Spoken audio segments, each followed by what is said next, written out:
for this stream. Now, this isn't like Okay, Hunter. create a character. Yeah, this isn't like Hunter where the music is like necessary for you guys, but if you guys want to get into some atmospheric music like Hunter that fits the aesthetic of what we're doing tonight, I'm more than willing to provide for yourselves and I. So, we are not doing Hunter because different stuff. we have all sorts of various technical issues, tragic technical issues and whatnot. But I want to provide context for the people at home. So World of Darkness, they did a thing, right? That's crazy. Why am I looking there? Anyway, so for context, World of Darkness did a VTM game, but they did it in D&D 5e system, and I can because it's a Wizards of the Coast collab, and Wizards of the Coast loves their 5e. No disrespect. On the one hand, professionally, no disrespect, but on the other hand, I feel like disrespect. 5e is a bit overplayed, at least to me. I feel like I wanted to try something different, so I wanted to. I think it'd be more interesting if D&D used the World of Darkness system, and I thought about it, and then I thought about it, and then I thought about it, and see, this is what the creative mind does. And then at like 3 a.m. last night, instead of like being like I should just relax myself and then go to sleep, I pulled up Google Docs, I pulled up Clip Studio Paint, and I got to work. And I want to present to you all Dungeons and Dragons in the World of Darkness system. I have made an example character sheet. Unfortunately, I haven't used that character sheet creator thingy. This is not fully interactable, but if you're watching this and you want to make your own version of this that's fully interactable, I give you full permission. Full permission to do so. Because I can't do it, and if you can do it, don't let me stop you. Also, this is a fan project, so I would have no right to stop you. We love open source. We love piracy. This is open source as shit. You do whatever you want with this system. I want to give Homebrew. This is homebrew. Yeah, I want to give this out as my fucking me flexing my muscle, and I want to give other artisans like I a chance to take their strike at it. I also have some players who were available to give feedback, talk about what they like, maybe talk about some stuff they might not like, talk about their recommendations, how they would retool some stuff, and we're just gonna polish some of the stuff I didn't get around to during my 3 to 5 a.m. fucking writing session. Because I got to work. So I told them a bunch about it already, so this is for you guys. This is just for you. So we're gonna start up here. Pretty simple with a name, chronicles the story, concepts are like pitch, like in World of Darkness. You have your race, you have your background, and background is lifted from D&D, where, you know, you have your charlatans, your sages, where you pick where your character was from and their past and what they're like, and how that influences them.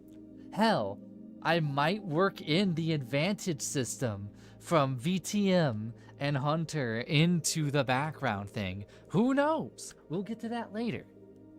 And we have class, subclass, we have your level / your XP amount, and your alignment.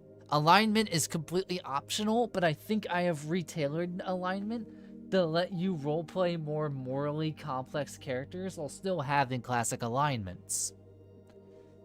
So, it's a D10 system. You know, your strength, your 5 dots of strength, your dex, each dot is a D10 you get, and you have all this. Drive is ride, firearms is archery, finance is commerce, occults are arcana, and technology. And now that that stuff's taken care of, let's get into the unique stuff. Bone, what do you... AC, Yeah? may I interrupt? Go ahead. Instead of archery, how about just projectile?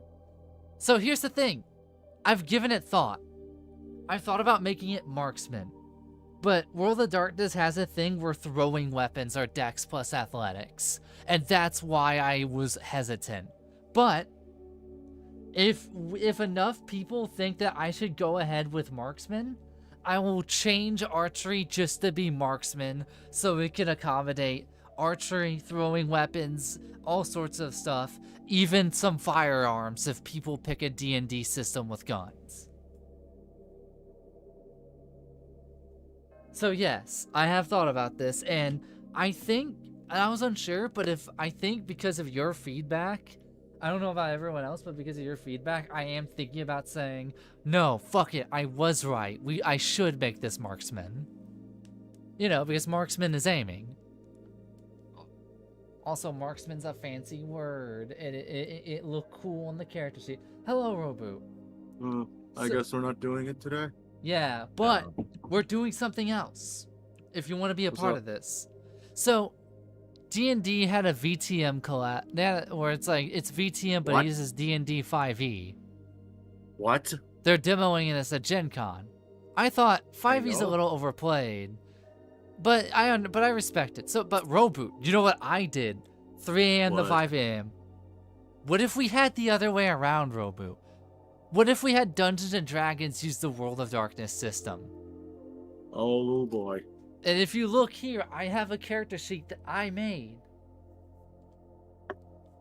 So, All I'm seeing is now, what if D&D used all of it? Now, this is going to be the controversial part.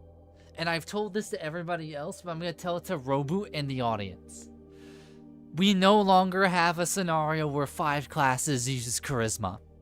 I have split it up. This might be controversial to the multi-classing community, but I have my reasoning.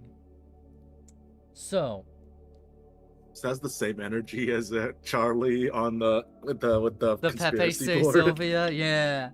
Honestly, Pepe Sylvia. if I gave this a thumbnail, it might be me doing that in like medieval armor.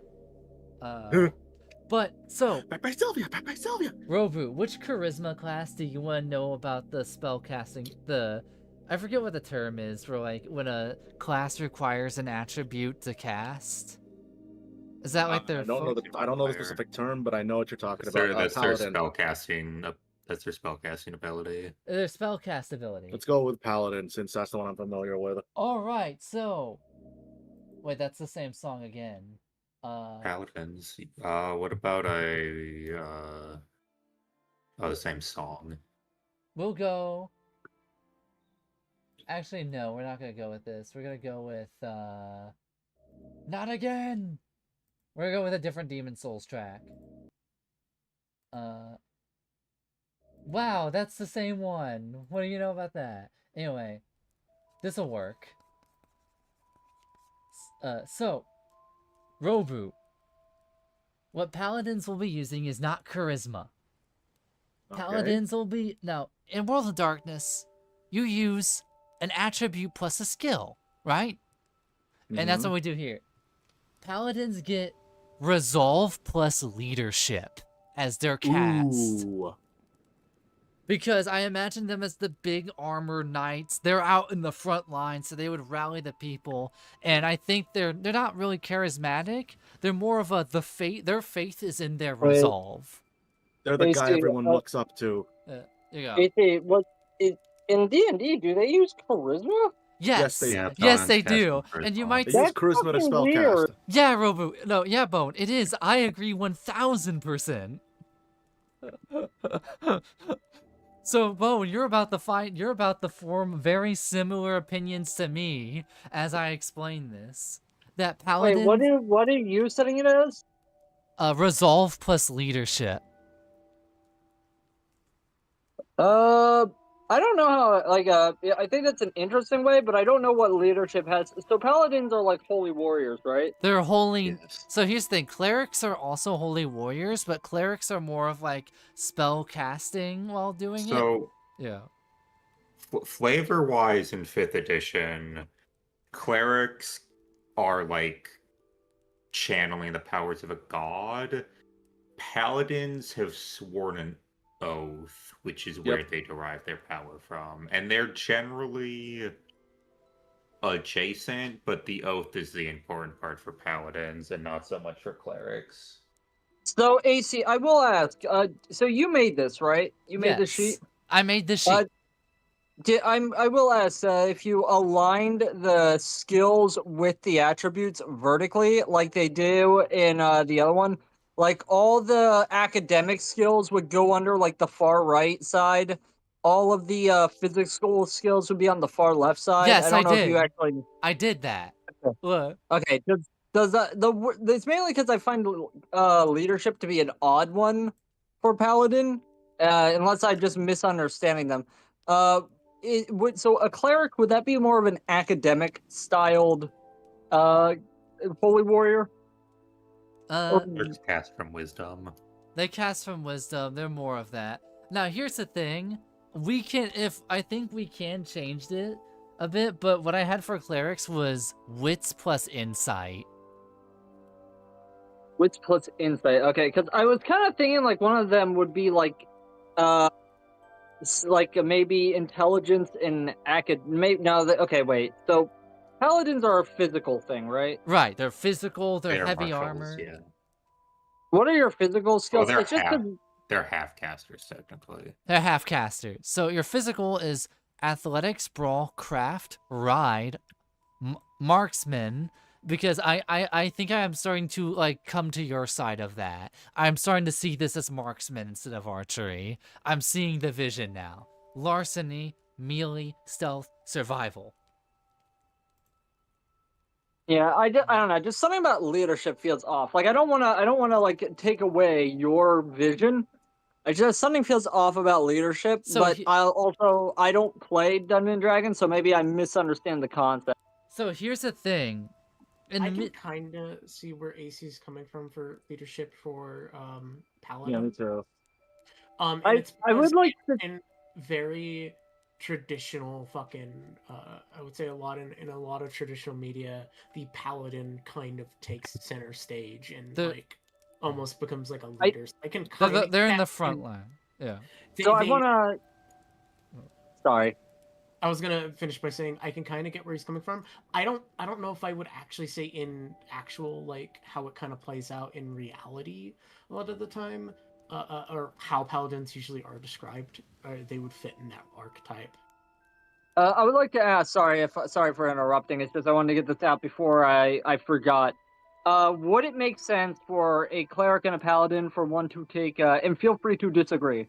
One to take academics and an attribute, and one to take occult and an attribute. Would that make sense? Yeah. Oh fuck! I forgot to fully update the. Hang on. Or would academics be like a different thing? Would that fit better in something else? Okay. So here's the thing. I forgot to export my update on the character sheet because I made an update to this. And I'm going to export the update, but I'm also going to be on your side and make archery marksman. So, Alright. So we're going to see, and because I have the power Eclipse Video Paint at my side, we get to see changes in real time. And so that's going to be pretty neat, I think. So, instead of occult, it is Arcana. I taken this from D&D because... Oh, that's actually good. I took this because Arcana and D&D does kind of the same thing as occult, but it also does a little bit more than that and more stuff attuned to D&D's world. So I just took occult, Arcana, combined them, and I gave them the name Arcana. And also, as you can see, marksman. Now here's the thing. I hear you guys about the paladin and cleric, and I'm going to bring up an elephant. So in a medieval World of Darkness, In the room? it's not technology, it's theology. And theology would be a good skill for them to use, like perfect. The problem is, is that there is a class that uses technology, and it Sure, has there's to. still be use for a tech Butterfly, skill sir? in a medieval setting, even. I mean, technology would exist because there's like Yeah. aqueducts, there's like there's scaffolding, Yeah. there's gears. Like the medieval era, I think the medieval era still had gears. Yeah, they have technology. So I feel like technology would be good. Not to mention, there's a class that greatly benefits from technology that I like, but we'll get to them later. I feel like theology would still be like arcana, yeah. You know what? You like a specialty, like you have Arcana and then a specialty in like theology. Oh, that almost? could work. Or is that too broad? Would theology be academics based, or would that be arcana Maybe. based? Could it be both? Could it just be like you could take theology and academics and theology? Well, not and, but like or theology and arcana. Like you could do either or, depending on which you wanted to upgrade. So, I'm thinking of an idea, or if you pick cleric or paladin, that you might get a free, like, you might be able to put down your god's name in, or in like the academics or like arcana. That way, anything involving your god, you get a specialty to. So, You know like, what? This is actually kind of funny because this is actually kind of a thing I thought about when creating Ed. After we already started playing, because I initially envisioned Edwin as kind of a mix of what Seven ended up being and what Arkham ended up being. I kind of wanted him to be initially like a kind of professional hunter, since I thought I was the only one that really had a familiarity with the setting. Turns out Roboot also did. Uh, and so I kind of thought, all right, Arkham could be the book learning side of the occult, and then Ed could be the practical side. And I was thinking maybe he would use like these artifacts, like the doll, the coin, and now the mask that I have yet to use. Uh, so that is kind of like an interesting dichotomy between like whenever I was trying to think of would theology fit in Arcana or academics, the practical or the theoretical. uh, uh, so, yeah, actually, yeah, I do fuck with that. And I guess that conversation right there, I think is why I think having D&D and WoD system is so fascinating to me, is because you can make that distinction. Yeah, it's flexible. And that was just kind of like how I was thinking whenever I said, I guess you could put theology as a specialty in both academic or arcana, depending on how you wanted to flavor yourself. You want to flavor yourself as the book nerd or the guy that with experience? I imagine, yeah. So I'm thinking Resolve plus Arcana for Paladin, actually, as a change idea. What are we thinking about Resolve plus Arcana? Could See work. that actually? Yeah. All right. You know, I'm Are actually you writing really... this down anywhere, by the way? I have a Google Doc. I have a Google Doc Okay. with everything. Google Docky. I actually, funny enough, I showed it to you guys earlier, but I'm changing. So we're gonna go to Paladin. So I forget, is Paladin the caster melee guy, or is that cleric? Yeah. They're both. Paladin is a martial who gets. I mean, arguably, a cleric is also a martial who gets spells, but that's a 5e. Nobody wants to play cleric's design issue more than anything. Well, what's cleric design issue again? Nobody wants to play clerics, so they keep giving clerics more and more shit, and in result, clerics are kind of like objectively overloaded compared to every other class. What? Why that don't why people we like cleric? Is that why we Because people are like, oh, clerics are the heal class. I want to play healer. It's like, yeah, yes, but Oh. also They kind of are. I will say also. I know.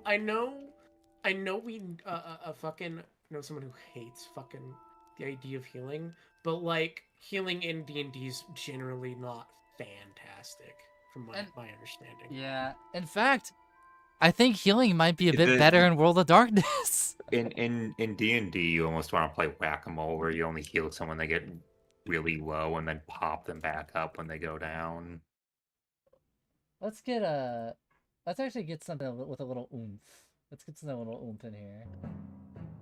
There we go. I'm curious if there's like a old-timey term for like medicine to like replace medicine. Medicine does work, but I'm with you with that. I I know. almost want to say like Is there- apothecary, but that's not really the right word. So, if you notice, Bone, I thought about it through this lens too. That's why science is now alchemy. But also, alchemy is like a specific skill for potions. So, people can invest in alchemy and they can become potion experts with that skill. Which, if you pick artificer and you pick the potion, and you pick like the potion like maker, you will especially benefit from alchemy. More on that later. So what are you doing? Sorry, just to kind of figure out how we're approaching this. What would wizard be a focus on, or like a mage or whatever? I'm so A glad. caster. I was thinking intelligence plus arcana at first, but I can think of maybe intelligence plus academics. Because like I'm kind of torn, because part of it's like, okay, what is the roleplay thing, and what is my familiarity with Dark Souls? Because that's probably the closest thing to D&D I have a familiarity with. Because in Dark Souls, you know, it separates like its holy warrior stuff, and it separates its magic guy by its faith stat and its intelligence stat. And I don't know how much of that can really be imposed on here, because there isn't a faith stat. I don't know if we could really replace something with a faith stat. Resolve is for the paladin and the cleric. So in a sense, resolve is technically right now close to our faith, while intelligence is intelligence. I feel like faith would be its own thing, like next to willpower, and I don't know if we want to really change out willpower at all, because faith would not be a thing to exchange willpower out for. And I don't know if we want to add a new stat. I was thinking more this fits more into the D&D thing, where in order to get their focus, the faith classes, paladin, cleric, paladin gets like charisma and clerics get wisdom. So I was thinking that for instead of having them being different, we take that and we make them use resolve as their attribute, and we just kind of make the practice a little different. Now that said, also, is classing even a thing in this, or is it more of a suggestion? Are we doing this as like a lock-in thing, or are we doing these as like presets that you can modify? So, I actually, I'm glad you asked, because I have thought of a way with the class system. So there is classes, and you pick them, and you can level with them, like in D&D. But these classes are a bit more flexible, because these classes have so at first, when you first pick your class, you get 3 free specialties, and basically you can pick them any skill that's like in the with the class. For example, fighter gets athletics, melee, ride, craft, archery, leadership, awareness, medicine, persuasion, animal kin, politics, and commerce. And you get 3 of those specialties it comes with, and you can invest them however. And like, so you can have a fighter, and your fighter gets like some of their spells, which are like kind of like vampire disciplines if I were to compare the one. Like some maybe an action surge and some stuff like that. But with their specialties, you can get like, you can really like diversify them. You could pick like a longbow, or you could pick like a special kind of weapon that they're specialized in. That's close quarters. Or maybe you could take your third one and you can flavor it as one of the out there ones, like animal kin and politics. Something you wouldn't. That way, something that's not like too out of character for fighter, but something that like is a little outside the box. So like, something that was hard to understand because I was kind of multitasking. But so could a fighter become a mage later on? I'm thinking about there is. This is the part I've been struggling on, is the leveling system, is because you can multi-class in D&D, and in VTM, you can get other vampire disciplines through various chicanery, a lot of which involves diablerie.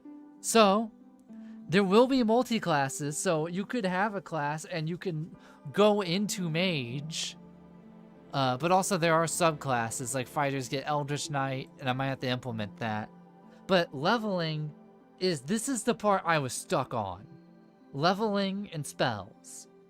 So, how I'm thinking right now is that you take your leveling system, and let's just say you get enough XP to be able to purchase a new class. If you have fighter, you can purchase like wizard, and you can get the wizard stuff, but you would still need to up these attributes for your focus for the wizard spell. So May I stop you here for a second?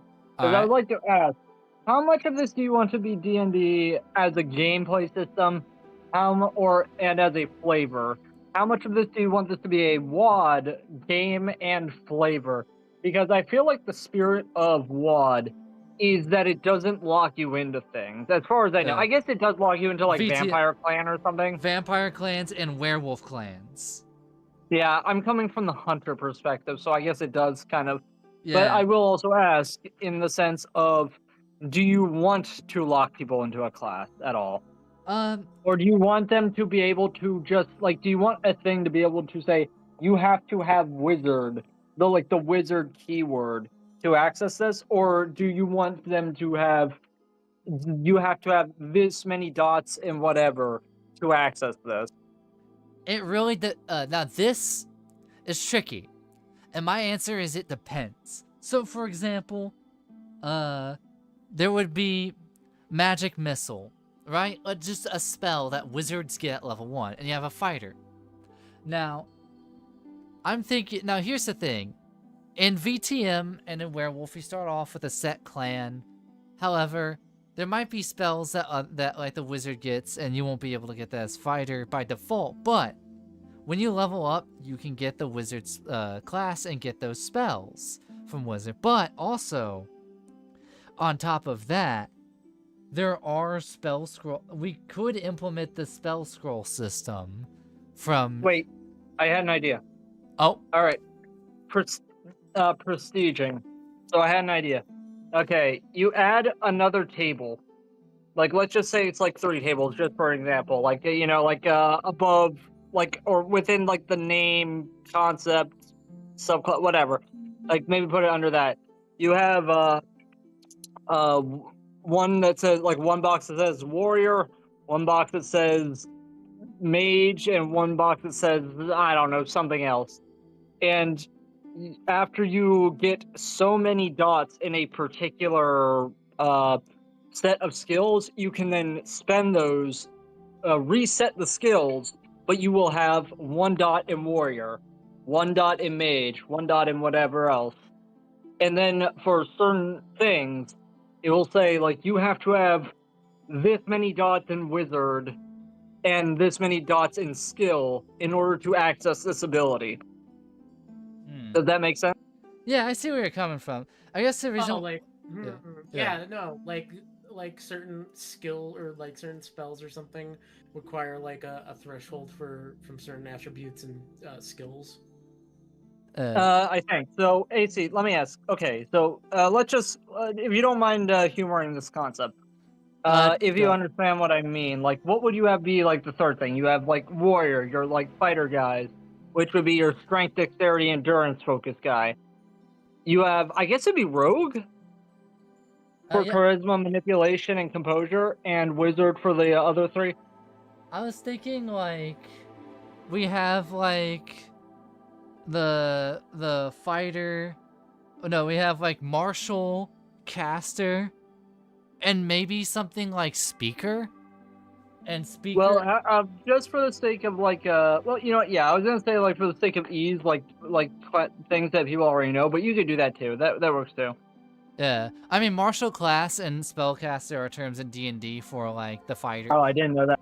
Yeah, that's a nifty thing. D&D has some cool little short terms like that because it's been around so long. So, what I'm thinking with this system we have, this new system, we have martial, and hell, your system could be how we re-implement the feat system from D&D in a WoD kind of style, in a unique flavor.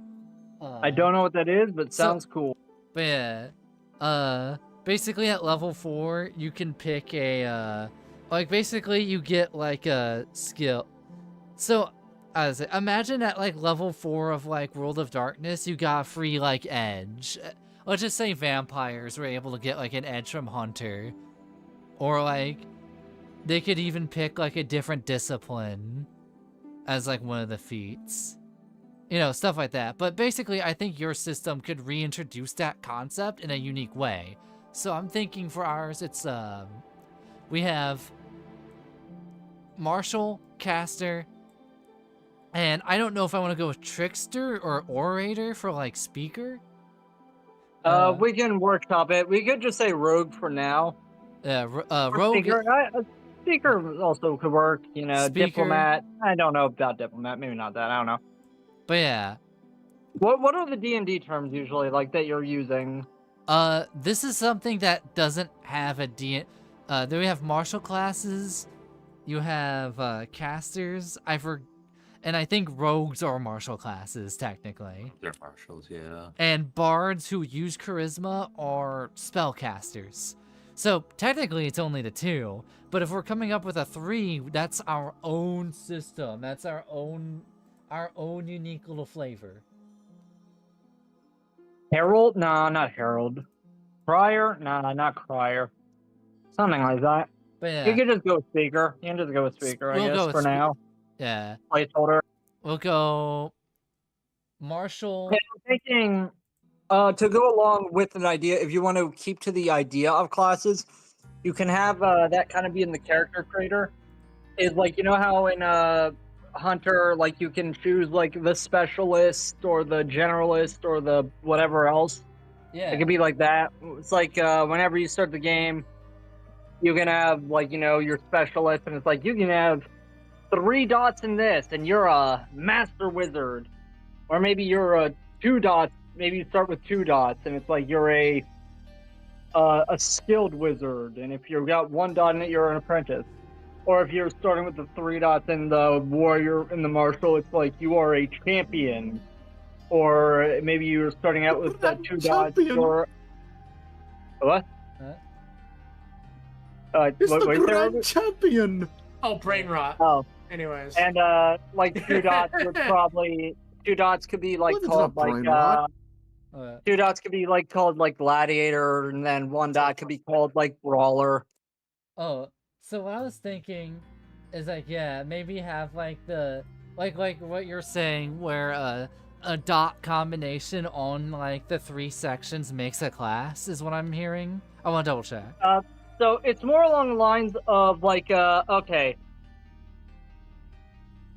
Sorry, phone is weird. So I was thinking more like this. So I kind of imagining a leveling up system where the GM is relatively generous with how much they put out XP, so it's not hard to get 5 dots in something if you're really trying to specialize.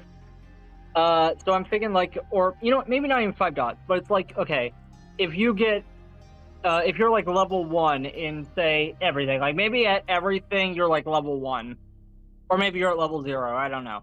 And then you it has a table that says like every 5 dots in a particular skill in 1 row, you can then expend those to get a level in warrior, spellcaster, speaker, or whatever. And the idea is like you prestige, essentially. So you could be a level 2 martial and a level 3 spell. What's your wizard version? Spellcaster. Yeah, so you could be like a level 2 warrior and a level 3 spellcaster because you just prestige to that much inside of that category. So it's less of a class and more of a building up your character in a particular way, and that you could get through your adventures a wide range of skills or a very specific set of skills. I was also kind of thinking about like the idea of having like that were like your dot selection in the big three determines like what technically your class would be at that moment. So let's just say you have like, let's just say you get 4 dots to distribute, right? Let's just say you put like 4 in martial and 1 in speaker. That might get you rogue. Where if you put like 3 in spellcaster and 1 in speaker, you'll get artificer. Or maybe if you put like a few of them in martial and 1 of them in spellcaster, you might get like either eldritch knight. You might get eldritch knight at first, and then you can level that up to paladin or some shit like that. I'm just kind I of would thinking. like to propose my like a more flexible concept if you are down for more flexibility. You could have it be like every time you get a particular level up in something, I kind of imagine that your skills reset, but difficulty and things get easier. And after you level up in something, you go from having a limited number of things on like a chart of abilities to having just all of them. So maybe like you started at a level 1 spellcaster and you chose maybe like 3 abilities on a chart. After you graduate to level 2 spellcaster, you get that entire first level chart. And then like that's called like the apprentice chart. But like if you're say a level 3 spellcaster, you get access to the master wizard chart or whatever, and that's where you could put these names. Like these class names, you can put them on their like ability chart. I think that might be similar to the feat thing that you mentioned. Yeah, that I was thinking. Wait, hang on, Because a part of me kind of likes the idea of not having you in a specific class, but more so the class be implied. I was thinking like my original idea is classes. They're like I guess they're like VTM clans, where like where there's something you might start out as, and you have your disciplines and your set abilities, and you can really kind of change who you are depending on how your character moves in the campaign. And those disciplines you can level in certain ways to get different abilities. So I guess like I'm trying to think here, like maybe when you get your level 1, you might pick, oh, fighter, that gives you like a dot, that gives you a dot in martial to start off with. Or so like a preset kind of thing. Preset at first, but you branch out as the campaign as you go. Yeah, like presets as in like a leveling, like a starter leveling tree. Yeah. So you're not like locked into a particular thing, but it's more so the idea of it is how you are starting. Yeah. So there's nothing like, so if you start out with like the warrior tree, there's nothing from stopping you from going into to being a spellcaster if you just decide to level up in that way. Yeah, exactly. That's like the thing where it's like if you pick one class, you could just put dots into one of the big 3, and you can change the way you're you can change that as it goes. Right now I actually need to make a change to this character sheet as we speak. But yeah, I think this. I was also kind of thinking of that thing where I was mentioning of like the categories of abilities you get, and it's like, okay, say that you have you're a level 2 martial, but you're like a level, but you got like 0 in spellcaster or whatever, and you got like and you prestige like 2 levels into speaker. No, you got 1 in spellcaster, and then you prestige 2 into spellcaster. So you might only get like 3 spellcaster abilities, but you got like the full level 1 range of abilities from warrior and speaker. Yeah. Now, if you notice, I did a quick little update. But yeah, there's the here's what the big here's what. Yeah, that's exactly how I was thinking. But I feel like it's weird in those boxes without the name, but it's a placeholder, I imagine. It's a placeholder, but also, hey, look at this, martial, and you go down, it's strength, and it's all that, and then you go to speaker, and you go down, it's charisma, and all this. So when you look down vertically, it aligns. Yep, that's exactly how I was thinking. Yeah. So I'm thinking, like, I'm not sure if it should be an attribute thing or a skill thing or a skill and attribute thing, but I was thinking, like, say you got like 5 dots in different categories of like the first line of skills, you can then spend those to get a level in martial. Okay. I don't know if it should be a spend or you keep the skills, but I kind of like the idea that you spend them, but then you can use that like level 1 in martial to lower the difficulty in rules relating to that.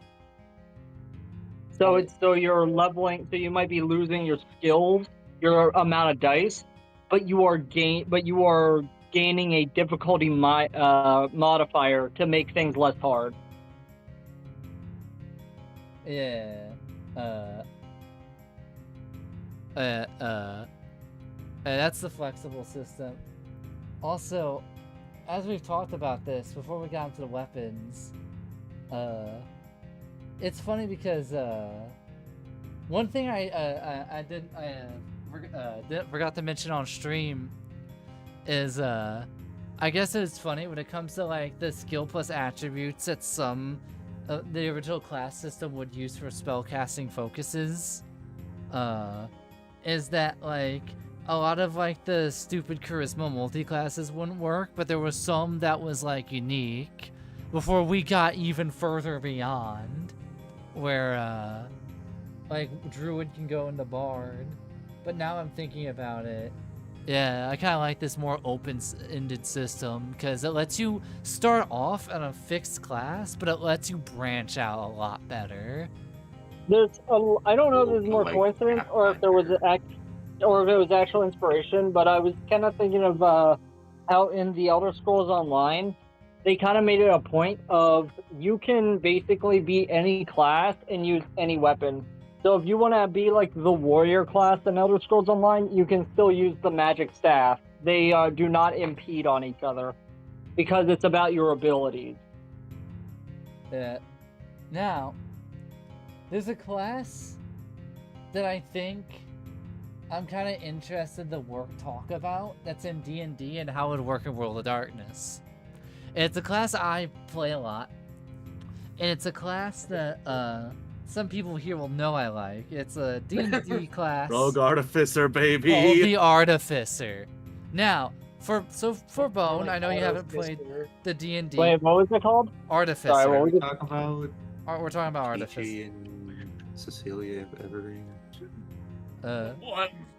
No, Is this the one not that lets you make the Robo-Fister. mayonnaise That's clock? different. It's different. You said Auto Fister. That's their duo I said name. That's their Arto- idol duo name, Joshy. But yeah, that VTuber aside, so Artificer was a class designation in D&D where they were spellcasters, but they got their spells through their technology and their tinkering and stuff. So Wait, like, is it actually a spell, or is it just like mechanically a spell, like No, it's a gameplay-wise? spell. They cast they do magic. they do magic. But Is this just the technocracy? Kinda. They're not like a secret world order. They're a lot more chaotic. There is a stereotype about style neither confirm nor deny about how every Artificer player just wants to make a nuke. Oh, they're the Skaven. Yeah, they like making tinkering with their magic. They can make enchantments and stuff. They can also Casey, I make feel potions. like you would love to play a Skaven. Yeah. So, to go even further into our alchemists is that they have their subclasses, though I feel like I want the subclass to be picked earlier. So, because I'd have it change the spellcasting focus, where if you pick potion, your spellcasting thing will be intelligence plus alchemy, but if you pick like any of the tinkering, you get intelligence plus technology for your spellcasting thing. Are we doing subclasses in this? How does that work? D&D has subclasses. So, I mean, in this though. in this, I think subclasses are just gonna be like bonus flavors you pick up for your class when you level it up. Like, like for example, I think with like Artificer, how it'll work is when you get like your like martial spellcaster, when you get like the attributions that unlock Artificer, you just kind of pick what path they go down. And if you pick, and you can pick either like their focus as alchemy or technology. Okay, wait, AC, I have an idea. All right, this is like on a different page in the rulebook concept. All right, you following me here? Yeah, I'm following. Whole new page. So, okay, you know how my idea of like having each class kind of have a different, what the hell is my? Okay, so my water cooler is not putting out water. Weird. Oh wait, it probably just needs to gain more. Anyway, okay, so you know my idea of like kind of there being a chart of abilities that each what are we calling martial, speaker, and spellcaster? What are we calling that? As a category, what are we calling that grouping of things? I was thinking, not class trinity, not Archetypes? archetype trinity, or archetypes. Sure, let's go with that. I feel like I don't know how I'm feeling about the word archetype, but I'm at loss at other words. The trinity. So the big three. The weapon triangle, the Fire Emblem weapon triangle. All right, so I'm thinking each one kind of has its own category of abilities, right? Yeah. For level like 1, 2, 3, 4, 5. All right, I'm thinking then on another page, like on the other page, it will then have the combo tree, and then you could put that as your like subclasses of like, this is what happens whenever you have like 2 dots in martial and 2 dots in speaker or whatever. It would probably be a long page, but maybe it's only like, okay, you can choose like 1 or like 3 out of 5 or whatever. Perhaps you could do that as a type of subclassing. Yeah. It's like an extra special ability, or you can choose out of a grouping of extra special abilities. That's like less than the normal amount of abilities, but it's extra cool. Yeah, now I'm thinking about like, so monk, right? So the monk, you punch stuff. I'm thinking maybe like martial, a combination of martial and spellcaster, and gets you it. If you pick like monk, and you want to go for more of a stealthy implement, so you get a pointed speaker, maybe that might give you the option of either you can get some rogue stuff, or you can get the monk's subclass from D&D, Way of the Shadow, which is the ninja stealth monk subclass. All right. So like, something like that. Yeah, I was thinking like, okay, you got 2 in martial. Okay, that means you got all of the level 1 martial abilities. And you're gonna get like, I don't know, just for the sake of throwing out a number, 3 of the level 2, and same for speaker. And then maybe I'm repeating what you were saying. I'm thinking like, okay, you also have this chart that's like, okay, you have 2 in martial, you have 2 in speaker. Now you can choose your now you can choose an archetype ability, or maybe like 3 archetype abilities, and that's where you get those. You can choose from like a list of subclasses. So, am I making sense? yeah. So, when it comes to, I will say when it comes to these focuses of their abilities, I will say, for Sorcerer, I almost fucked up on accident. I was thinking because Sorcerers, their magic comes from within, right? So I almost made their attribute Composure plus something. But I had to stop myself from using Composure. You know why? Oh. Because Composure is the attribute you use for marksmen and ranged weapons. Meaning that if they use that, Sorcerers would just be really good at like ranged weapons too. And I feel like that would be hey, listen. Yeah. It would be really funny for a wizard to be like, I'm out of spell slots, But I'm not out of options. I'm just imagining a sorcerer. Give you a dagger. I'm just imagining a sorcerer. They're like, you can't multi-class with Warlock? And like, nah, don't worry, I got something else better than Eldritch Blast. What's that? And they pull out like a fucking bow, like a crossbow. And like, can you even use that? Yeah, uses Composure. Use our main stat. And they just fucking land a headshot from like 5 miles away. Like, yeah, we're pretty good with this actually. Sick. I think that would be fun, but I can understand why maybe not lean in that direction. I will say, if you want to do a class that will require a lot of, like, actually,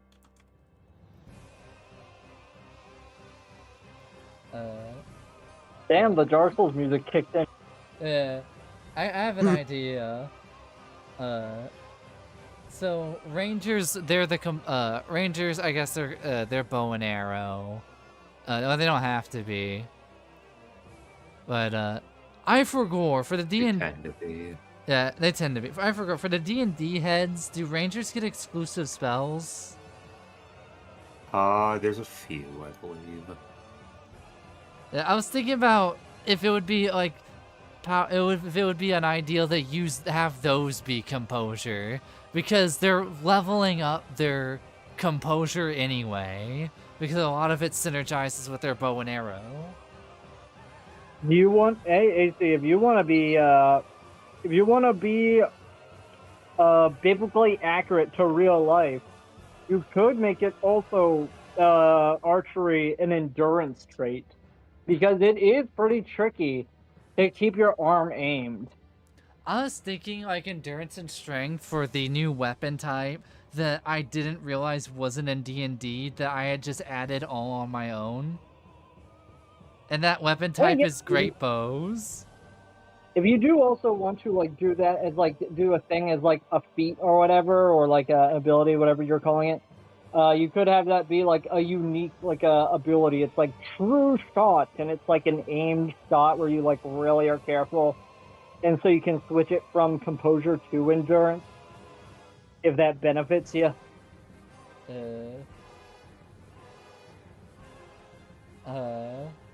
It's kind of one of those funny things where, like, in real life, bows actually probably would be a strength weapon. Oh yeah, for sure. It's fun. Because that's just if you want to be quirky and unique. Don't feel like you gotta go with that. I probably won't go with that for regular bows. So here's the thing.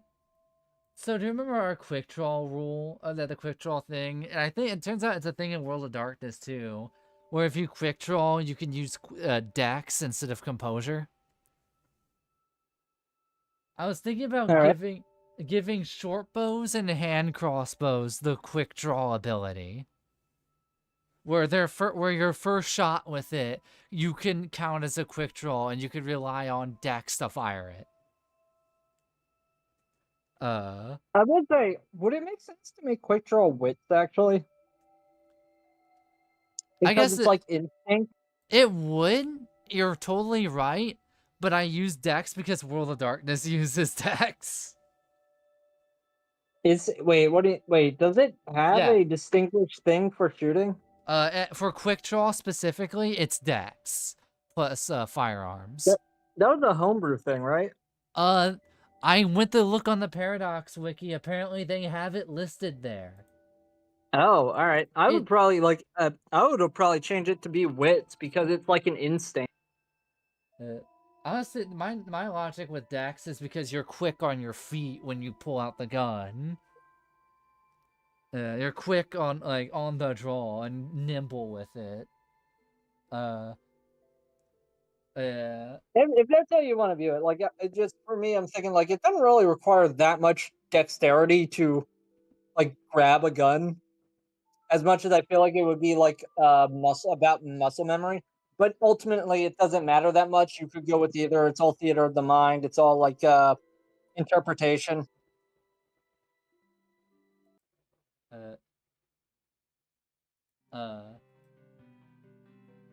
Another thing I had. Actually, I do want to ask if you want to be quirky with it, would you do you think that changing wits to instinct would make sense?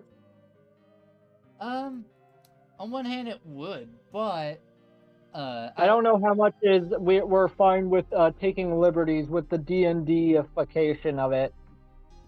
But wits, I think, fits with our combination of World of Darkness and D&D. So I think wit stays because of that. So you want to stay true to the initial terminology. The initial terminology with that. Yeah, I want to stay true to it. Right. So, let's see the other stuff I have written. The class specialties.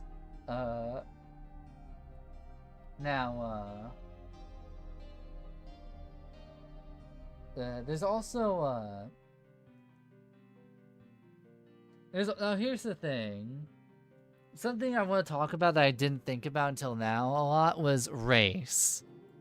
Because in D&D, you can pick a series of various races, and they come with various abilities. They do different things. They do different things. So What can the Asians do? what can do what do? They get a +1 to all attributes. I said, what do the Asians get? Humans all get a +1 to all attributes. They get me canceled. All humans get the same stats. They get a +1. I'm trying to think here, like. Whenever you said like something I didn't think too much about was race or something, it was just that joke just came to me. Endurance, composure. But that's also another thing is like thinking about racial bonuses, like maybe like change. I'm so fucking stupid. I'm so immature. Maybe changelings get like something. Okay, wait. How are we handling this? Are we doing D&D like races, or are we doing like D&D races? Because this is the D&D setting. Are changelings a thing? Yeah. Like a race you can play? Yeah. Their ability is that they can disguise as anybody. Wait, does Bone not know D&D races? No, he does not. I'm more familiar. So it's kind of odd. Like a lot of what I understand about D&D is just through osmosis. I have watched a lot of Narrative Declaration, and they play their own like homebrew Pathfinder setting. So like a lot of what I understand through D&D is through Pathfinder through their homebrew setting. Yeah. I imagine that like they get the different thing. I know I think Dragonborn just automatically get a bonus to I think it's like strength and their fire breath their breath weapon. But there's a part of me wondering, is this my shot to finally implement the I forget what is dimorphism? I mean, there's sexual dimorphism, which is like the male and female are different. So I mean, you can do like dimorphic species too. I forget if that's the actual name though. It's not sexual dimorphism, which is like subspecies. A species. It's more of like just a general thing. And what I mean by this is with the Dragonborn, like maybe fire might get a bonus to strength, where like if you pick poison, that gets a bonus to dex. You know, maybe each of the elements get a different attribute they're good at. I feel like for something like that, I feel like you would just categorize all breath attacks under their own attribute, and then you just have their effect be different. I don't know. I'm thinking for like you can put like the breath attack and spells and skills, like fire breath, poison breath, and I just mean like in attributes. Like you mentioned attributes being different, but I don't really see how like a fire breath would be a different attribute from like a poison breath. I was thinking more of like poison, like a green dragonborn that breathes poison, like might fit. I was thinking an idea of like maybe that's more of a you build that one as more of a dexterous one, where a fire breathing one because they're of different like scale colors and different like dragons and all that. So I was thinking because they hail from different dragons, maybe different stat stuff. Like poison fits with like is a more dexterous. Fire might be like stronger or might have a higher might be stronger, and like lightning might have more endurance.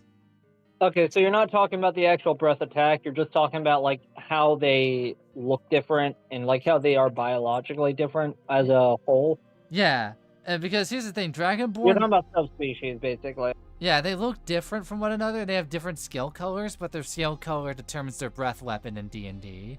Blue's lightning, green's poison, red's fire. Because I feel like for breath attacks, though, like the breath attack itself should probably be under the same attribute. Because I just don't really see like how somebody breathing fire would really be a different attribute from somebody breathing poison. However, I can see how like the fire subspecies just gets an inherent bonus to strength, as the poison subspecies maybe gets a bonus to dex or endurance. I feel like endurance would fit a poison guy better. Like, you know, somebody that's living in like like a hazardous area probably would be better with endurance. Probably that, but I was thinking poison because more of like dex is like more of like, I guess, like a rogue or like more of a trickster enemy, and like a lot of roguish characters are the most likely to benefit from having a poison attack. In this case, I would just say, like, what do you feel the flavor fits better? Just because whenever I think of like a poison thing, I think of, you know, hazardous environment. I think of like a hardy character, a character that can tolerate bad places. You know, like a Nord from Skyrim would be hardy, and so therefore his endurance to cold would be improved. Or like you know, a person that lives in a very you know, I guess technically a fiery place would also be endurance, but I think like poison is like the most hazardous place you could possibly be. And so that's why I think they would probably, out of the subspecies, probably be best in endurance. Whereas you said like there would be a lightning one, right? There's lightning, there's ice. So acid. I feel like lightning. Oh, okay. I thought you were going for like 3 different subspecies for the 3 different attributes. Is that what you were going for, or something, or just like the whole range? The whole range. Because I was thinking acid could be endurance, where poison would be like dex. Like, Okay, I was under the impression you meant like 3 subspecies or 3 cultures, depending on what species you're going with, for the 3 attributes.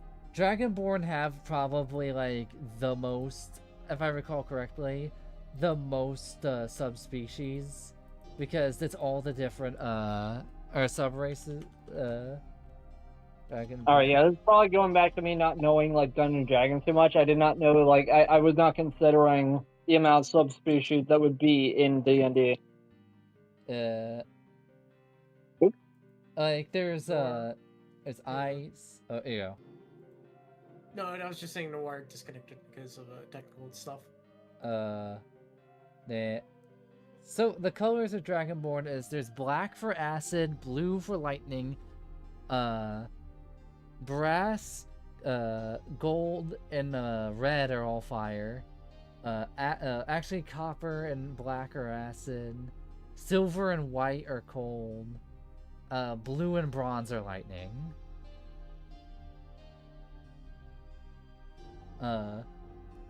So I was thinking about maybe a different thing, but yeah, that's just Dragonborn. Are we transferring like Dungeons and Dragons lore, or are we just giving it to like the sandbox, like the Dungeons and Dragons framework for your own homebrew adventure kind of framework sandbox concept?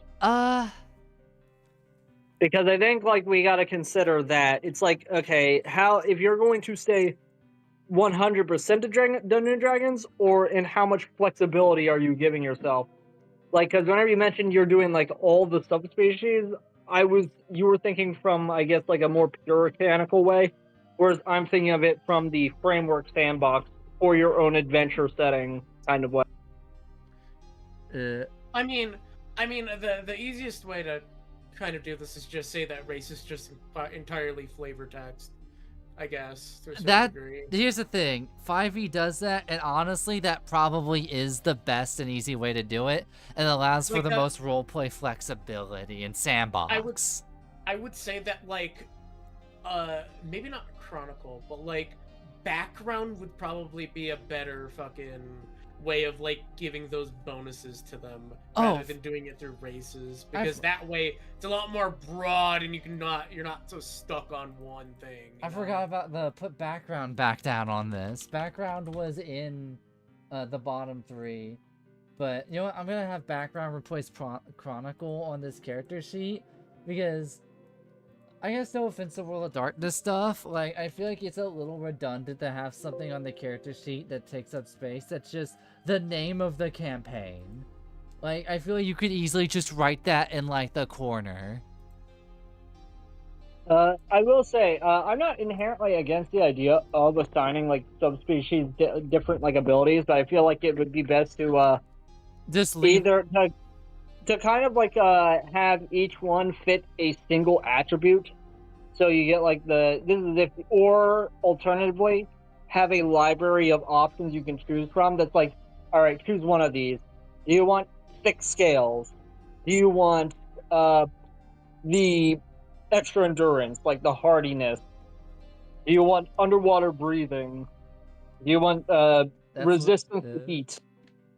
That's Well, like I think my problem is that this is me more arguing, like, I guess that's a fair point to kind of do that where it's like a high set count, but like my point would be like I would just want to, if we were doing it like either way, you know, you offered AC, I would be like just make it like a background thing. I feel like I sometimes hate where it's like you have to be a specific race to do this thing, and I'm like, and it's not even about like, oh, that doesn't seem very nice. It's more like it's more annoying because it came up with the concept. I think if the bonus is very minimal, it's just like a little extra thing. It's like finding a quarter in your pocket, where Well, it's like, I guess at that point, why it doesn't matter then? No. it matters in the sense that it's a neat little extra thing, but ultimately doesn't need to be there. It's like again, it's like, okay, you got extra scaly skin. It's not something crazily. It's not build defining. But You I know, think let me frame it like this. Oh, go ahead. I think my problem is with this is that I'm thinking from a purely, like, I guess, gameplay static way to kind of talk about it, is that like it just feels like it's like the only way it kind of like, how do I describe it? It's like it becomes something that's so indistinguishable by the end of the game it doesn't really matter, and it feels like, well, why was there a point to choose in the begining? I would say that in a setting like, in a system like this where the idea is the narrative, it could be a way to add extra flavor to your thing. Yeah, but I see that point. I just think like it is almost like a flaws and advantages kind of thing. Wait. Like the... Oh, what? No, just keep going. I'm thinking of an idea. I'm coming up with an idea here. Like, and this is just like throwing out even the idea of the subspecies thing. This is just thinking of like species traits in general. I suppose I can kind of see that point. My only real thought process is that, like, in that case, couldn't there just be like, you know, you homebrewed a special thing for your character to have anyway? Wait. You could. Some people like the mechanical version. Oh, go ahead. I think I got it. I think I got something. So, what do you got? I'm thinking about, so the background is from D&D where you pick like your background, but I'm thinking having for background being a mixture of like some of D&D's, like some of its like backgrounds that give you some advantages, and you mix that with the advantage and flaw system from World of Darkness, and maybe something you might be able to pick in one of the advantages of darkness advantages and flaws is maybe you might pick like water breathing as something. Or you might pick that like, oh, you're part, oh, you get this ability. That would usually be like a racial thing. I'm mainly of the idea of, I think if you're gonna throw like racial abilities, it should be minor. Yeah, as it a shouldn't cool be. It shouldn't thing. be build defying. I don't think it defining. should take away, I guess I should say. Oh, and I I think was thinking with a background and a mixture of advantages and flaws is it's something anybody could pick regardless of what their race is. Yeah. And the At that idea, point, like, I agree. I almost think that's better because like I think well for one, I think it can get a little bit like thinking about like it's just like I think it's much easier to put it into a background area rather than having a thing for like the races because like having like a broad general thing that you can choose that's not based on race is fine, and coming up with like small bonuses that don't matter is a lot more, I guess, work that doesn't need to be there. You know what? Oh, we wait. want to do, go ahead. I was gonna say, also one thing about making race a part of the mixture of the advantage and flaw system from World of Darkness is you could very easily have your character like, I guess, it like roleplay like maybe like a hybrid of some races. Like you might be able to take water breathing and say you're part like lizard folk, and it allow you to be a lot more flexible or with it. And a lot more I was actually thinking a similar thing of like you're playing a character that migrated. If you wanted to be like from one area, like lore-wise, say you wanted to be from one area, like you wanted to have the race of one area, but live in the other's culture. You might also get culture as one of the advantages of flaws, or you could pick like you can pick like a or culture and language for like a tiefling character and whatnot, and it allows you to be a lot more flexible. Yeah, I think we're on to something But- here. At the end of the day, probably is better to go with the full flexibility and not racially tied abilities, and Yeah. just save that for second edition if people want it. I'll probably still have race here though, so people can write down what race their character is, so it like, you know, gives the Hell yeah. yeah, it gives them a better like flair of what their character Yeah. is and what they look like. Where background, I might put background in like a separate bigger box, and that way, on background you pick what your abilities are. So let me ask, what is the drive adjacent? If we have a drive adjacent, you know, like underground and martial and all that, classes. that'd be class. Yeah, the for the underground and martial and all that, that goes along with the from the hunter system. I was thinking of implementing that for like the classes originally.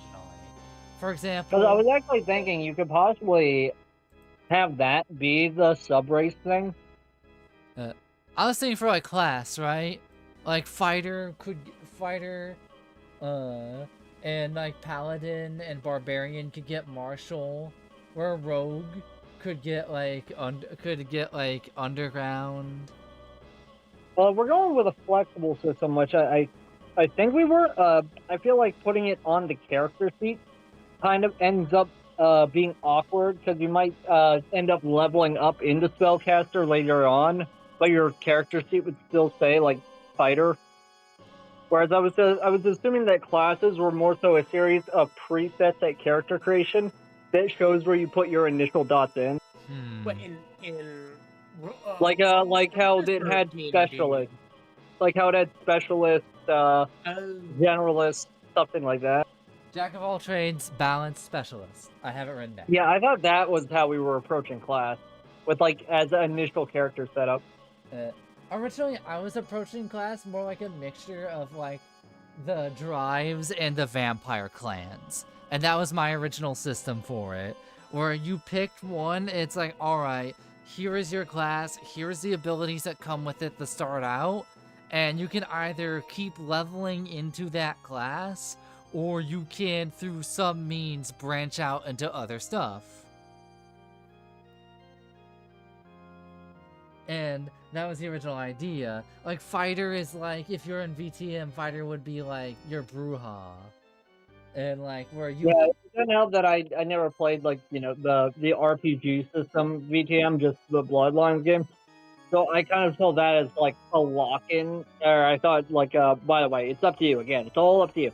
But I kind of assumed that this was less lock-in. Because I'm approaching this with the hunter mindset. Yeah.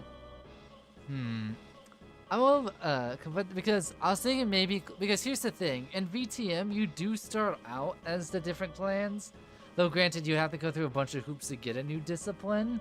It's possible to get different disciplines from different classes, and you could even pick Caitiff, where you could pick the disciplines you get. Actually, now that I think about it, I feel like background would be the drive equivalent.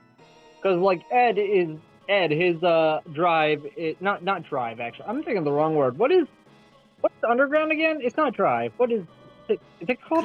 Creed, it's Creed. I've been thinking of creeds, not drives. Yeah, I feel like background would be the creed equivalent, right? Right. Alright, yeah, sorry, I was stupid. I was thinking of creed.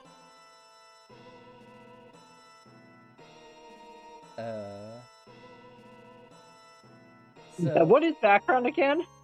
Background is from D&D, what the term is, but background is I'm probably gonna put it in a different thing, because background was using advantage and flaws from World of Darkness. But in D&D, background will be like, you pick like basically an archetype of where your character's from, like charlatan, or like artisan, and you might get a couple skills that have like a bonus to. Is that not basically what creed is? I guess that is kind of what creed is. But the difference is that, I don't know, that's kind of what creed is. Alright, it looked like a background was my answer, because I think my initial thing was like, what is the drive equivalent? But I meant, what is the creed equivalent? What the creed equivalent? I think, I think, you know what? We have backgrounds be the creed equivalent, but we also have the advantage and flaw system. And that's how you can really customize the bonuses inherent to your character. And advantages, the flaws will come from stuff like anything from, beautiful, cooking for the party, water breathing, maybe a breath weapon, speaking like a different language, your fame, and flaws might be anything from like hated to cursed, to like maybe having a downside, or like maybe there's a thing where you're weak to sunlight. And when you pick that one, the implication is that your character might be a vampire. But you might be able to also get some advantages, like bonus regen when it's at night. You know, something like that. Mm-hmm. Actually, and I'm thinking here of like different stuff. Oh, let's play this track. Why not? So like another. I guess other stuff when it comes to this is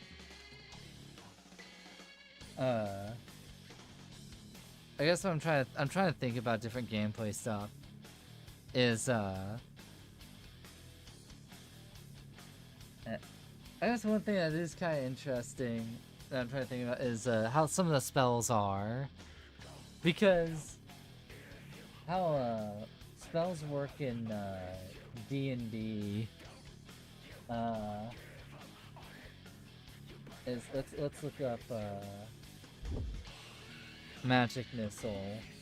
Is like, let's just say you're a wizard and you have magic like actually no, magic missile is like, that's like a homing thing. That's kind of weird. Let's pick firebolt. That's more of a traditional one. So firebolt, you hurl a small like bolt of fire. It's not fireball. It's a lot smaller. What's damage? And the damage is the target takes a D10, like 1d10 fire damage. And and in order to cast it or to aim it, you have to do your you have to roll for your spellcasting focus. It's been a minute since I did anything D&D, even Baldur's Gate 3. If you don't mind if I interrupt, so you said you were having issues figuring out how to do this? How to do it faithfully to like some of D&D spells while implementing it into World of Darkness, because this. Couldn't you just mix in like, so I don't know exactly how like blood magic works in VTM, but couldn't you just like superimpose how the Tremere works? Yes, some of it, yes. Like, a lot of it, blood no. points? And just have the Arcana points? I don't quite know the system. It's spell slot. You couldn't really. There's not really a mana or a point system with spells. The most is spell slots.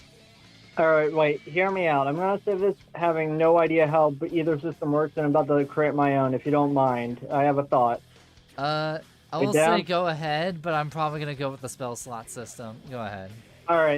Alright, you see, you got your Arcana system, right? You have your like 5-dot Arcana system, right? You put it under willpower or something. Alright, you start out like every time you go to a bonfire or whatever, like whatever works in D&D, whenever it resets. I think like a day has to pass. That's how spell slots are recovered. Yeah, each dot in this, each spell, you got your it expends an amount of dots. I don't know if you want to call the dots spell slots or not. And if you want to replenish like a single dot, you can expend a willpower. I'm thinking that's kind of how like spell slots get replenished. In like default like D&D is by resting and all that. But I might just use the default spell slot system. Where like, I will ask, is my system different from the spell slot system? Because it kind of sounded like it was the same. Yes and no. There's a lot of carryover from spell slots, but it's also kind of different because you cannot increase spell slots from a skill. Wait, you cannot increase spell slots from a skill. I don't quite know what you mean. Okay. You can't replenish spell slots by killing people. Well, no, not that. Not that. You cannot, so, when you level up, like, let's just say a wizard, that level determines the amount of spell slots that they get. And they might get a set amount. Increasing your intelligence doesn't magically make the spell slot number go up. Spell slots is on a level basis. It is on a level per level basis. So I kind of had a thought of maybe, so again, if you wanted to have like a, so again, I'm thinking from like a 5-dot system, if you want to even, which you don't have to do. I don't know how exactly you would incorporate that. Thinking from like a 5-slot skill, like a 5-dot skill thing, you got your Arcana, it's under your willpower, it's an expendable currency kind of thing that you can replenish. I was kind of thinking of maybe the more you increase in your spellcaster archetype, you actually remove the requirement, like I don't know. Say you're using a spell that requires 2 dots. Requires spending 2 dots to use. If you upgrade your spellcaster ability, it now requires 1 dot. Does that make sense at all? I see where you're coming from. Some of that's the spell. A lot of that resting to replenish the spell slot currency. A lot of that is in the spell slot system already, but it just doesn't use Arcana. But, so, I get where you're coming from, though I might use the default spell slot system, where the more levels you get as, like, a spellcaster, the more, like, higher level spell slots you get, and when you do, like, a rest, you get them back. I might not know what spell slots are, so maybe I'm misunderstanding the concept. Probably. Spell slots. According to Roll20, regardless of how many spells a caster knows or repairs, they can only cast a limited number of spells before resting. That's the lore stuff. So include a table of how many spell slots of each spell a level character can use at each character level.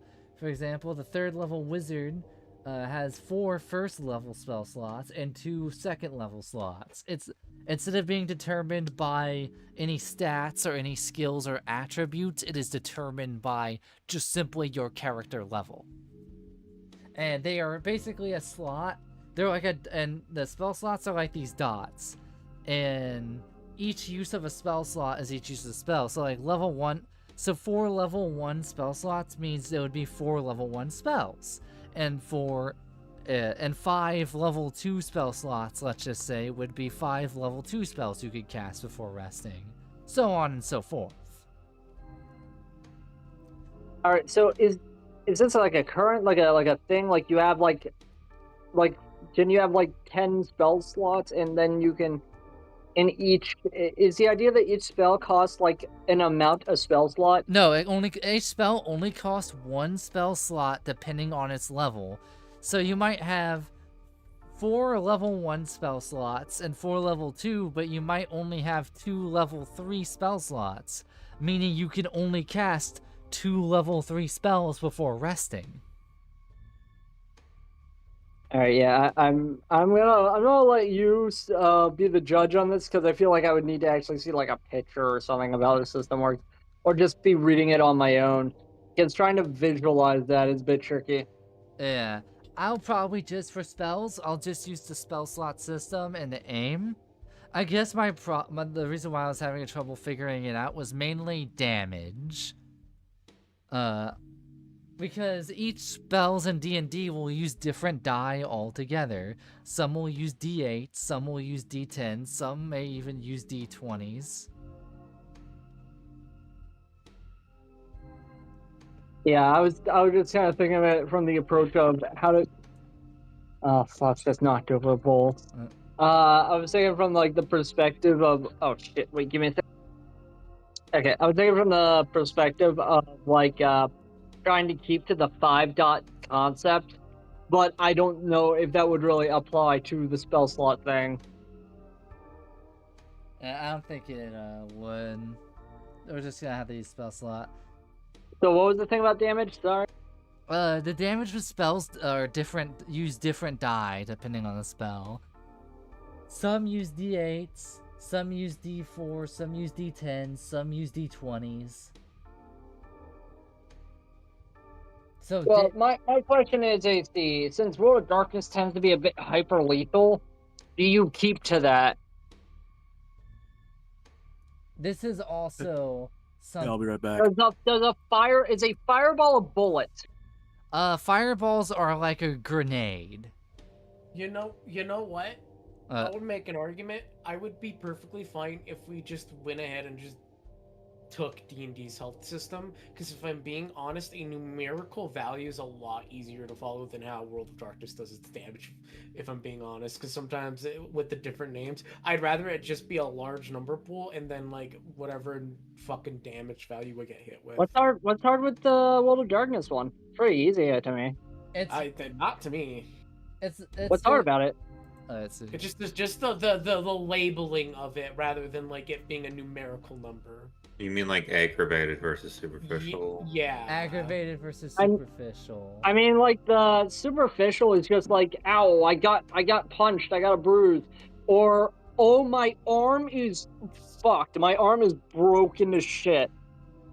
So, and also how you get D&D, like health points in D&D, is that basically yeah, from your level up, basically you take like your endurance gives you like, or well in D&D case, your constitution gives you a modifier of gives you like a modifier of like a number depending on like what it is. So like, and the idea is that you would roll your hit die and the number it gives you is like just the flat number you write down as your health. I kind of like the idea of trying to keep as many numbers to the 5-dot system. Like, the only time I think that correct me if I'm wrong, is the only number that goes above, like, 5 in at least Tunter, I don't know about the other games, just XP? I think Is so. that the only... Because I kind of like that concept of just trying to fit everything within this 5-dot system. I think that's the most true to the World of Darkness system, You wanna know a personally. Oh, I just learned something fucked up. Oh, I guess willpower can go above, but yeah, go ahead. So in hell, so your health is I guess they changed it across both VTM and Hunter. Oh my god, that used to be +5. I guess they changed it. It's stamina +3 now. Okay. Yeah, I thought. Yeah. I guess the idea is for D&D. I guess like. Stamina. You go with stamina +3. I guess like this is the. Here, wait. Yeah. AC, I had an Yeah. idea. I had an idea for trying to kind of go split the compromise whenever it comes to having a higher health pool. You ready? Ready. All right. I don't quite know how to do this on the specifics of like I'll just explain it. All right. Armor value increases your health number, but perhaps it gets some sort of special ability, like your armor health like has to have like 2 damage to remove 1 dot. Let's see how they do it in werewolf. Is to be sure. And if it's like 1 damage attack, just deflect off the armor, or maybe does a superficial damage. Maybe that's something what Daggerheart does, but like I'm thinking of like your normal health being your squishy health, and your armor like being the enemy needs to get like hard hits in, or really needs to wear you down with a lot of small hits. Right now, I'm writing some stuff down. I'm thinking like maybe you could have like if you're doing like maximum health and maximum armor, you could have maybe a maximum of like 10 health, which is 5 squishy health and 5 armor health. Maybe have it. Yeah, I was thinking like, trying to think here. So like say you are a naturally squishy character. Maybe you have 3 health, right. but you're wearing medium armor, which is another 3 health. But you don't have 6 health. You have 3 squishy health and 3 armor health. And if it deflects, and if like 1 damage attacks, maybe you make a separate roll to see if they bounce. And 2 damage attacks just go through. You can actually get a bit of that power fantasy, that bit of that like feeling really strong, of being able to just say "nuh-uh" to damage. Alternatively, perhaps you could do special armor saves, where it's like whenever an armor health gets attacked, maybe you get hit with a 3 damage attack. You can roll a separate save to nuh-uh the damage. And if that 3 damage gets through, it only removes 1 pip of armor. Whereas if it's 3 damage gets through if a 3 damage attack goes to your squishy health, that's 3 pips gone.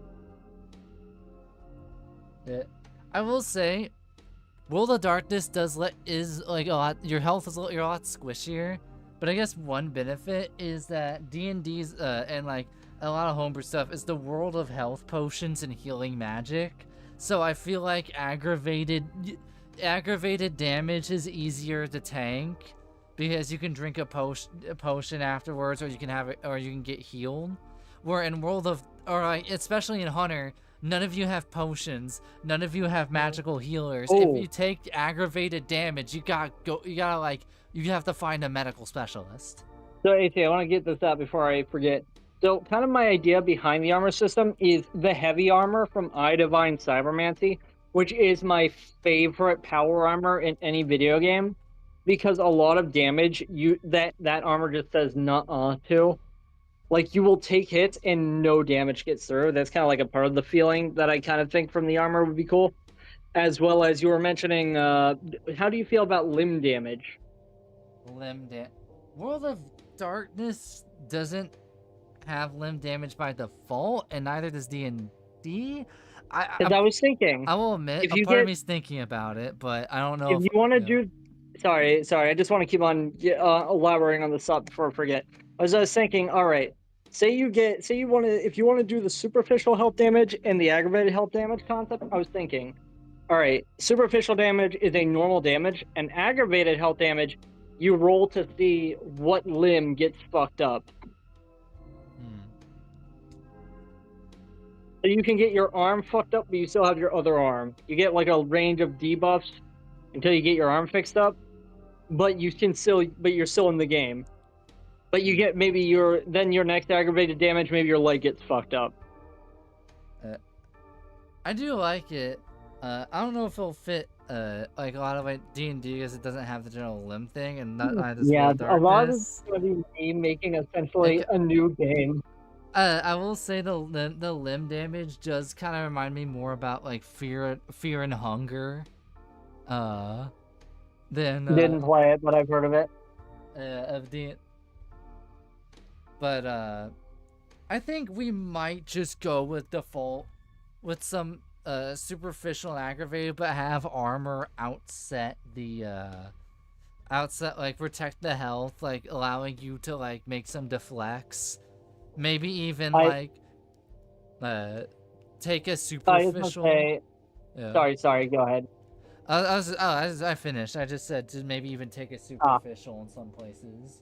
I would say like the limb damage thing was also like the one game of BattleTech I played was kind of inspired by that.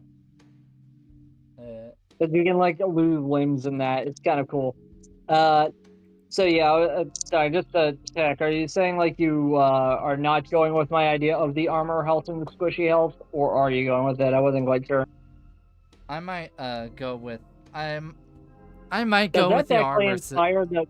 That's actually a bit inspired by Isaac, the Binding of Isaac. You know, you have your gray hearts and your red hearts, which is like temporary hearts and normal hearts. I was kind of thinking of something like that, where you have your normal health and your your armored health. Now I'm thinking about like a bar having like maybe some like dots or like health and like and like little shield symbols at the end for armor.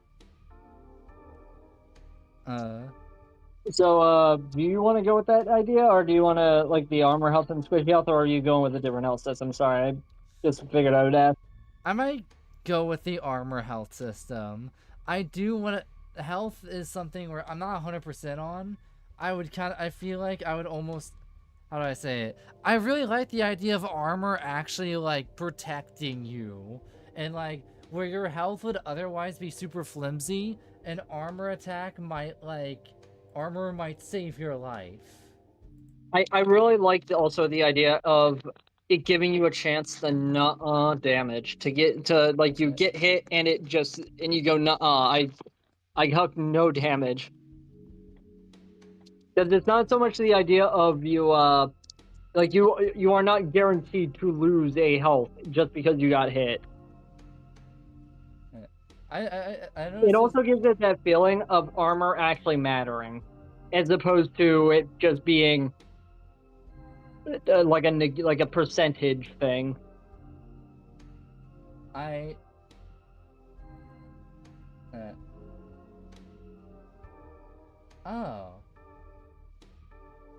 do not.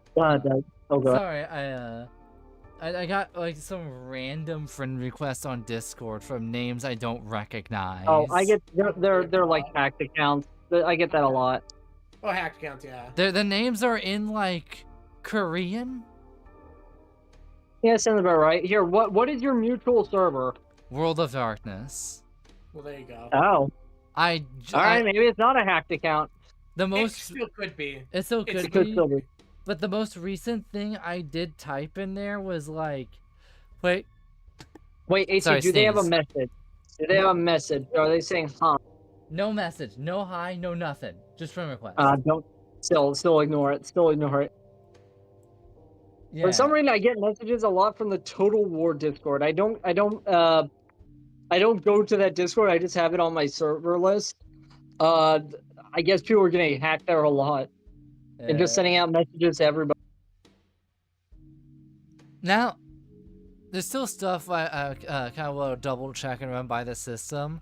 But now part of me is like curious to take this like thing that we've put together and DM it and just like run people, use people as lab rats to throw them into the fucking experiment. Oh, I'd love to do that. But AC, also, I would like to ask if I may explain the money system I was thinking of. I forget, was it the one that uses the finance skill and the No. Oh, there you go. Okay, so Hunter does have like a wealth skill system, like a 5-dot wealth skill system thing. It's not a skill. I don't know. I know how to explain it. Maybe it's just a flavor thing. It doesn't explain how to use it. Like it's not in skill. It's like around the safe house area. I think on the character sheets we're using. I think it's just the platonic idea of money. Yeah. So I was thinking like, all right. So I don't know if there was ever an intended way to actually use that in the story, but I had this idea of, all right, you are a normal dude, right? You are like maybe a relatively well-off dude, like a middle-class dude, and whatever that means in a fantasy setting, right, AT? Right. You have 2 dots in that. Say you want to get a sword, right? A normal-ass sword. That there's nothing special about it. It costs 2 dots to buy. You know what? Maybe it's like an expensive sword. Maybe like swords in general. Maybe they're expensive. Maybe it's like 2 dots. All right. That means that you have taken 2 superficial wealth damage. You do not get that wealth back until the next session. They replenish then. But if maybe you want a shitty sword, that is 1 wealth. All right, you have taken 1 superficial wealth damage. If you want the nice sword, that expensive 3 sword, you are taking an aggravated wealth damage. Does this make sense? Essentially, it's a wealth health bar, a wealth bar, if you will. Yes, I like the idea of, okay, you can buy things within your class. Oh, sorry, you good? Since Oh. then now. You know what? Let me actually use a real world example. All right, you are a middle class dude. You are you are middle class for Gen X or something. Let's use that. Maybe you have a relatively like nice house or apartment. You're middle class. You want to get a burger. A burger is wealth 1. You are wealth 2. You expend a dot on a burger. You have now you are now what's the one I'm looking for? Superficial wealth damage 1. You want to buy though a car. Okay, well that's gonna be like a couple. That's gonna require some damage to your finances. So you have taken now 2 superficial wealths. But if you want that like something that's like 3, I don't know, like something super expensive, you have now like aggravated your wealth. You are now you are now poor. You are now poor. You have bought outside of your class, your wealth class. You are now downgraded to wealth 1. You have taken serious injury to your finances. Does that make sense? Yeah, it's like how you have your strength, you have your health, your willpower, and your wealth. You know what? Actually, I think I misremembered it. Buying a burger, you take no wealth damage because it is under your class. That was it. That's how I intended it. If you're wealth 2, you take nothing whenever you buy from wealth 1. Wealth 2 is whenever you take the wealth damage. That was it.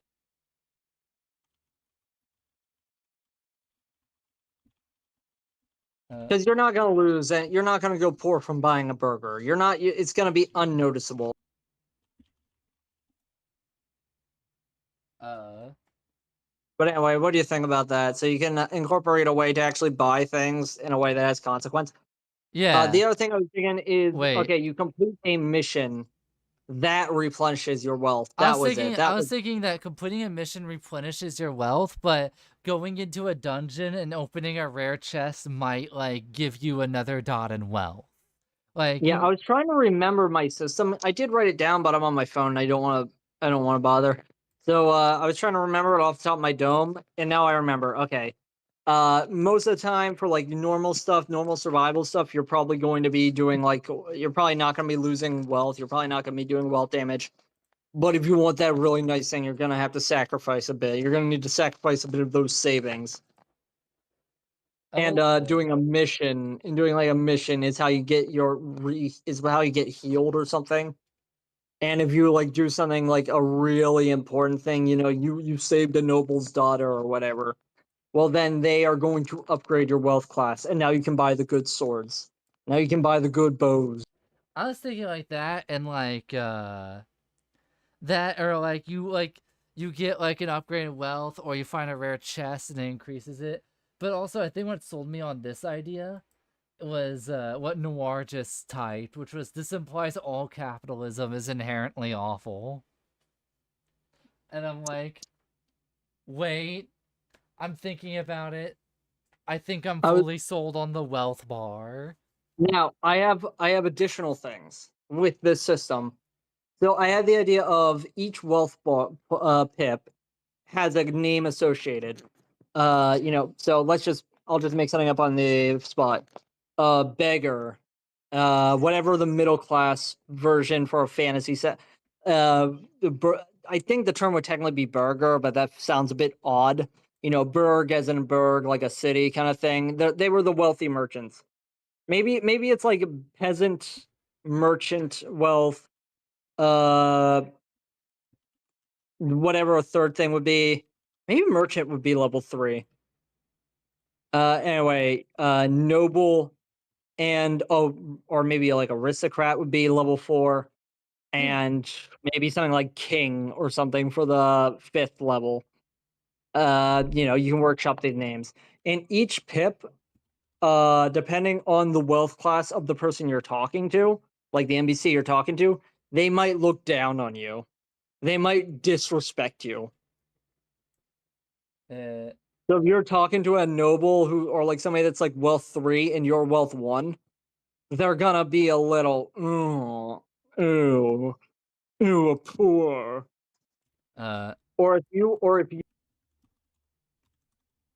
okay, or if you are maybe rich, maybe a peasant or like a wealth 1 person will think you are annoying, think you are snooty, think you like they'll have a negative first impression of you. there we go. I just need to get the final dots ready. Uh, But that would also just be depending on the NPC. If it is a particular, like, good-hearted, like, level 3 wealth person, then they might not look down on you or something. no, I guess This is for, like, generic NPC. my final note on this is I think we have a system going. I'm gonna mess around with the armor stuff. I guess my final like addition to this that I was been thinking about is I guess it's a bunch of ideas I'll write down later, but I had is in Medieval World of Darkness, there's a ride instead of drive. And for and all that. And there's not something really like that in D&D. So I guess my takeaway is that one thing that could be exclusive to this system is a horseback mechanics for maybe you can have a barbarian that's like really good on horseback. I mean, riding, that can be, like, normal horseback. That could be, carriage stuff. That could be carriage and all that. I'm just saying there's like a lot more flavor. But yeah, I like what we got down so far. I'd love to continue. However, we are 10 minutes past the usual time.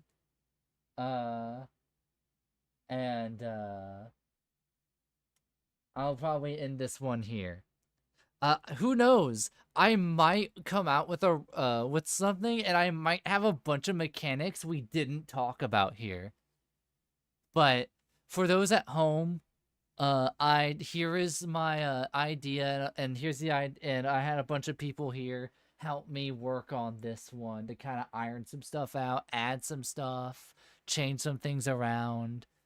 But yeah, I'll probably end this one here. I'm glad y'all tuned in. Thank you very much. Hopefully we'll catch you next Thursday. I'll probably catch you next Tuesday. But yeah, this is AC Denton. This is Noir, Josh and Bone. I'm Bone Bard. And we'll be